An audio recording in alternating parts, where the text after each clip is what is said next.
am in the middle of the Suffolk countryside, and a bench, look, in memory of Avril and Ray Ruddock.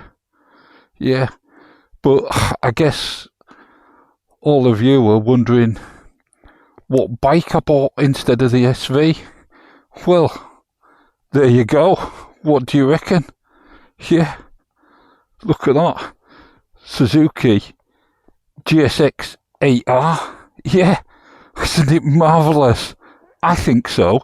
But, you know, I rode it in the rain. I liked it then. And now, in this beautiful countryside, it's just marvellous. I'll tell you more about it when I get on board. Yeah.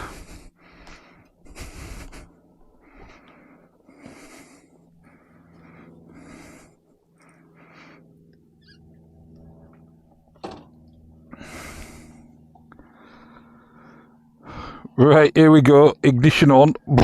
Bing. Yeah, marvellous. One touch. Starter. And not such a tight turning circle, but we'll get back down here. Yeah. Because I want to go to Lavenham, yeah, get a cup of tea. I mean, the weather's just been marvellous, hasn't it? So yeah, I'm running it in, obviously. But the SV did nothing wrong. You know, a fantastic bike. But I wanted something just a little bit more. And I'd sort of thought about, I'd been waiting for the 660 Daytona. And it was like, oh, so close between the two, which to go for. And obviously, in the end, I plumped for this because I want it more for touring than as a sports bike, and some might be surprised by that, others might not. Yeah, but here we go.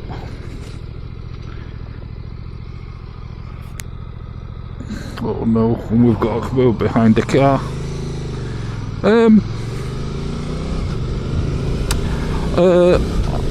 There was a number of reasons that made me plump for this in the end, but none of them significant or worth mentioning, really. The quick shifter as standard is obviously nice, and it is pretty damn good. Yeah, I have got a different helmet on today as well, so if the wind noise is a bit more, I apologise.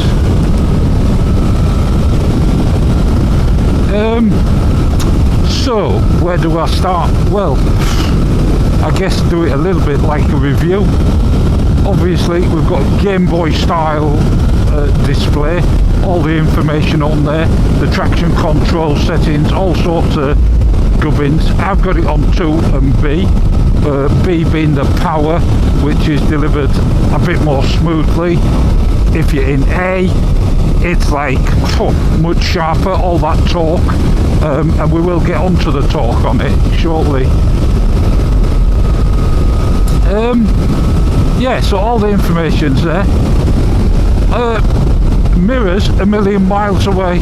Yeah, I don't even know what you call them, fairing mounted mirrors, but I can see enough of my elbow and of the road, so there you go. I would say clutch light as a feather and everything, but of course I tend to use the quick shifter more than anything else.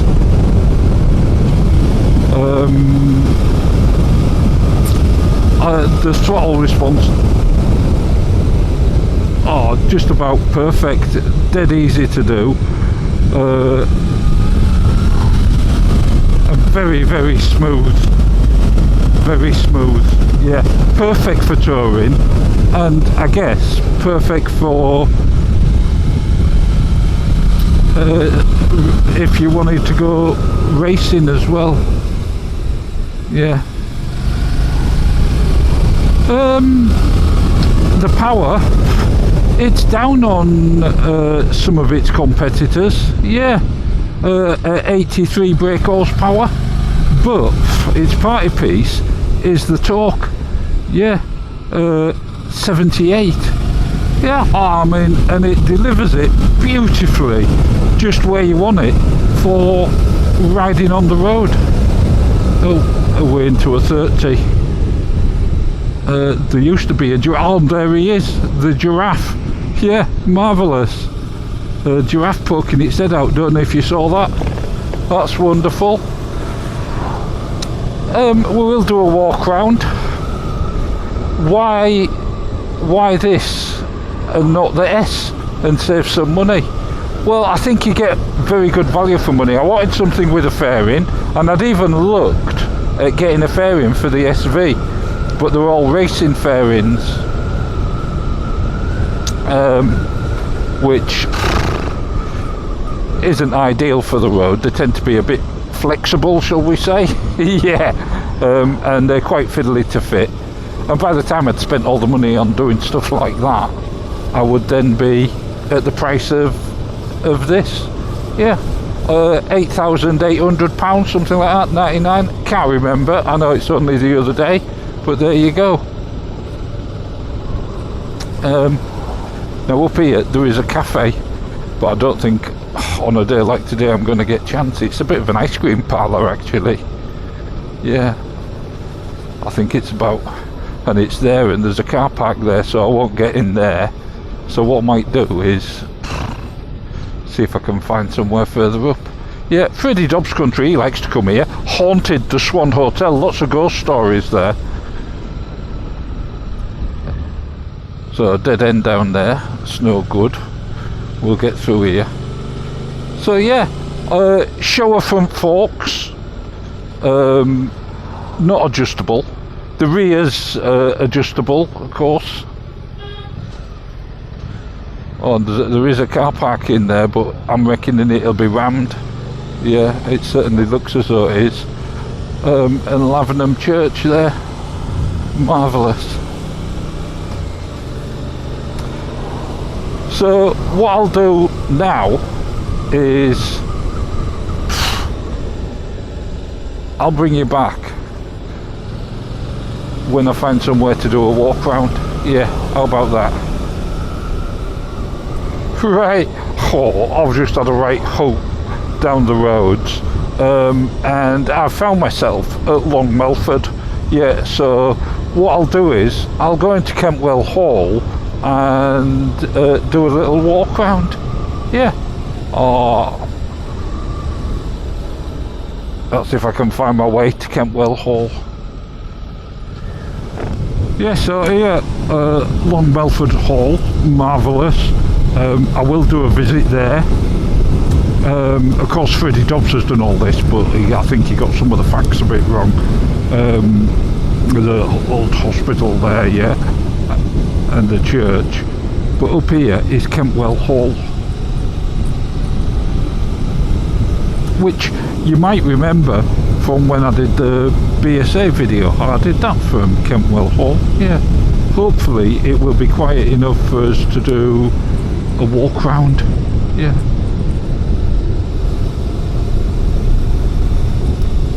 Here we go.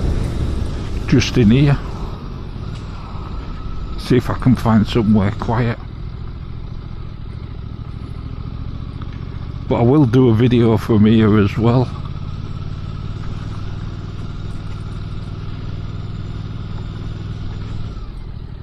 I reckon here will do as good as anywhere. There we go.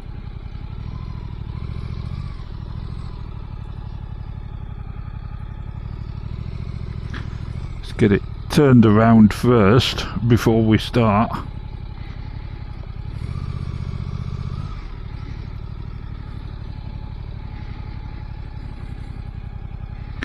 There we go, into neutral. Oh, into neutral.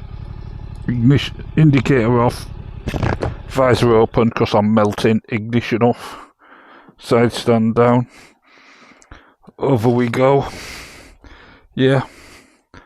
And let's just have a little look at it. oh, it's just gorgeous, isn't it? I think so. Yeah, it's not retro, but oh, and it's getting covered in dust. It is a beautiful bike.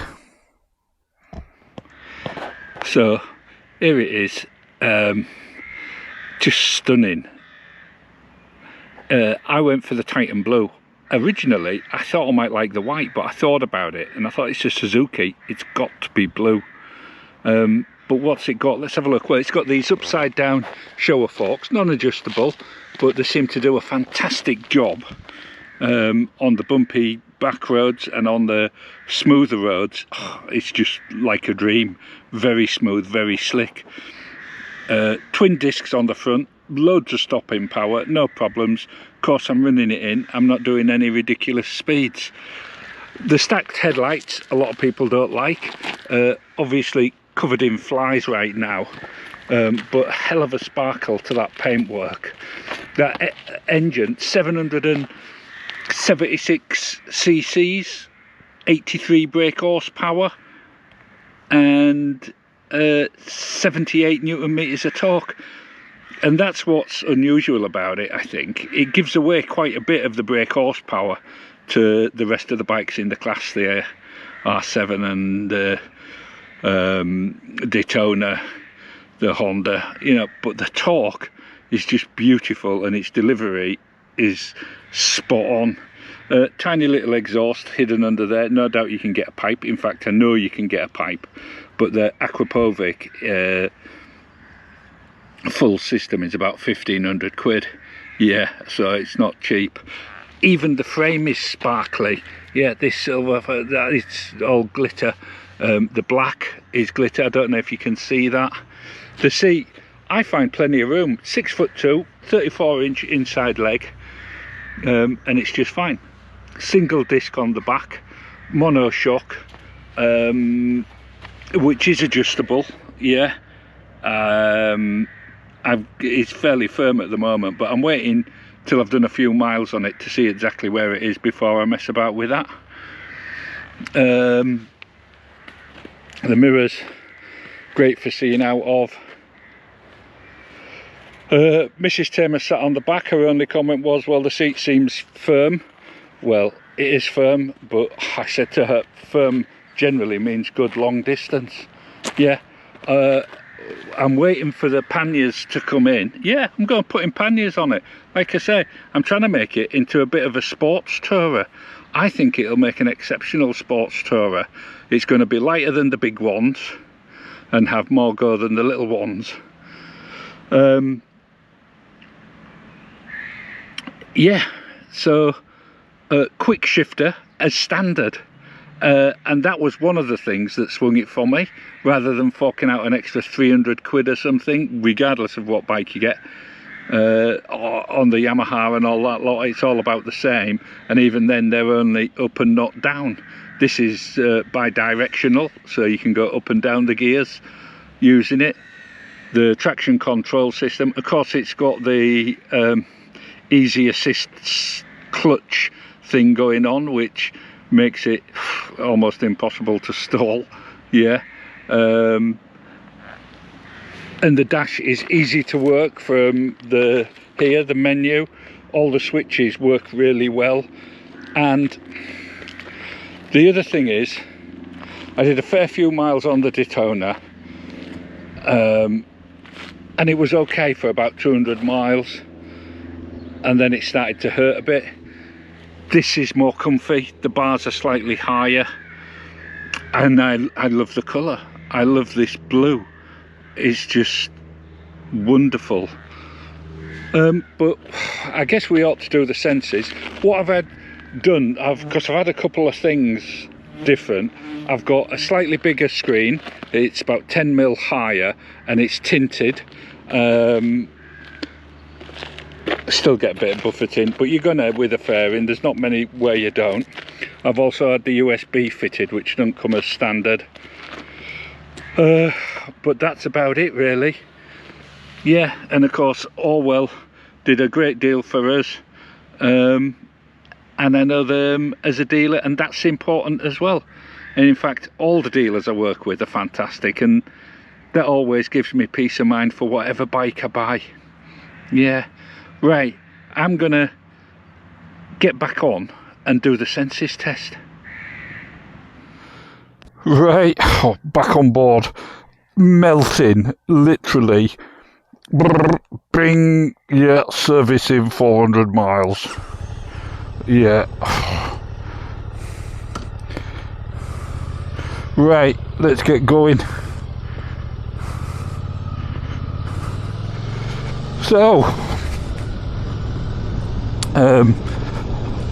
it's nice to get moving, I can tell you, in this glorious weather that we're having.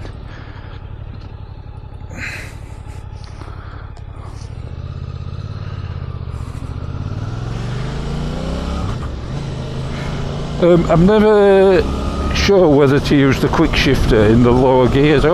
Second I always tend to use the clutch. And we're going a little bit quick there, so we'll just slow down a bit. Yeah, so I guess we're on to the senses test. And this is blue. What do I always say about blue things? Oh, they're normally naughty, aren't they? Blue Skittles, any blue sweet is normally naughty.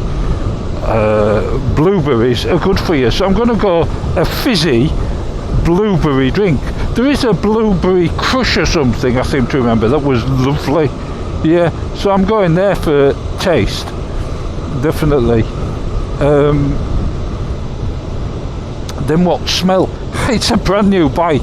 It smells absolutely divine. Yeah, even in this heat. Normally bikes smell better when it's cold, but this is just lovely. So yeah, so that's taste and smell. I'll just get the visor down, and you might get a bit of buffeting. So what I might do is I'll bring you back later, because it's a bit boring because I'm running it in. So well, what's next? What does it look like? Well, to me it looks like a sports tourer type. The bars are quite clip-ons, they're slightly higher. It's very comfortable to sit on for any period of time. Yeah, some will say it just looks like a sports bike. Lots of people won't like the stacked headlamps. I don't mind them. I guess it's better than just having one on one side, which, oh, we're going a bit quick, steady up. So yeah, that's what I'd say. I like the look of it. It's sort of Katana-ish, so I guess that makes it a bit sporty looking. A lot of people won't like it. A lot of people will be disappointed, and we're creeping up again. Yeah, but there you go. So I'll bring you back in a little while.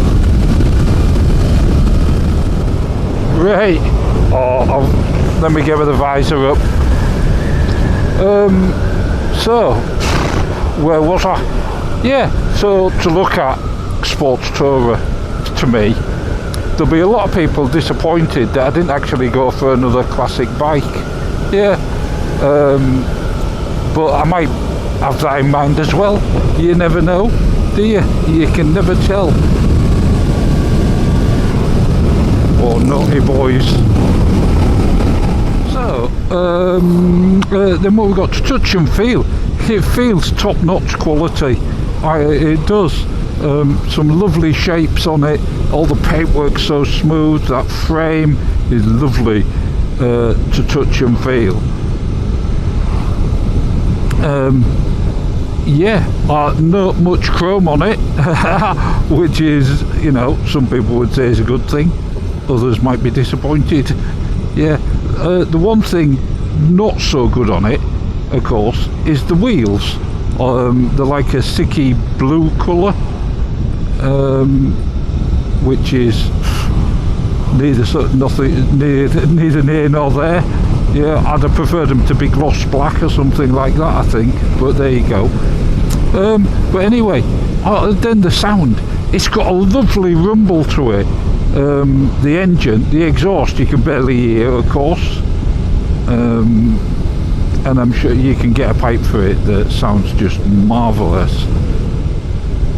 And then the Sixth Sense, how does it make me feel? Oh, it is so smooth. You know, the Daytona 660 is very smooth. That triple engine is smooth. And the bike feels smooth on the road and goes around the corner as well. But this does it marginally better, I would say. Yeah, but it's all going to be dependent on you, how big you are, how much you weigh, and all that lot. If you talk to Terry, he had real trouble with the Daytona, with the handling. Yeah, I didn't have that. Now, I don't know why that is. Well, maybe mine was set up slightly firmer. He said about setting up the suspension firmer. But I don't know. All I know is this I can ride on all day. And in fact, I did yesterday, out and about all over the place. Absolutely loved it. The handling is sweet as a nut. The brakes are absolutely spot on. The gearing is lovely, easy to do. You can always find a gear for whatever speed you're restricted at, and it pulls. You don't always have to be seeking that lower gear, you know, to get moving. It will pull away in a higher gear, no trouble, without snatching or gnarling, lurching, anything like that. And that's why I think it'll make a good tourer. I'm really pleased with it. Would I have liked to BS8? Yeah, of course I'd have liked to BS8. I like the Triumph as well. You know, there's all sorts of bikes that I would like to have, but I have certain necessities for some bikes, and yet this doesn't conjure up the feelings that the Bonneville does, or the Thruxton, or in fact Bertie, the Royal Enfield. But it does bring a certain amount of satisfaction.